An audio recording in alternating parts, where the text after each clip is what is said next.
ওনার মুখের কথায় তোমরা শুনেছো যে গত 4-5 বছর আগে এটার পরিকল্পনা উনি করেছিলেন। আমাদের বাংলাদেশ জাতীয়তাবাদী দলের ইশতেহারে এটা আছে যে আমাদের ক্রীড়াকে, স্পোর্টসকে সারা বাংলাদেশে আমরা প্রতিষ্ঠিত করব।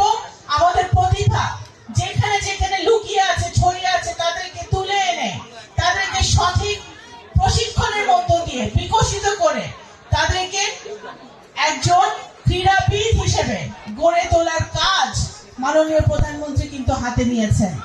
আমাদের সকল উপজেলা থেকে, আমাদের নগরকান্দা, সালতা, বোয়ালমারী, মধুখালী, আলফাডাঙ্গা, ফরিদপুর সদর, ভাঙ্গা, সদরপুর, চরবদশর পৌরসভাগুলো, সব উপজেলা, পৌরসভা, ইউনিয়ন থেকে আমাদের ছোট ছোট ছেলে মেয়েদেরকে তাদেরকে সুযোগ দিতে হবে।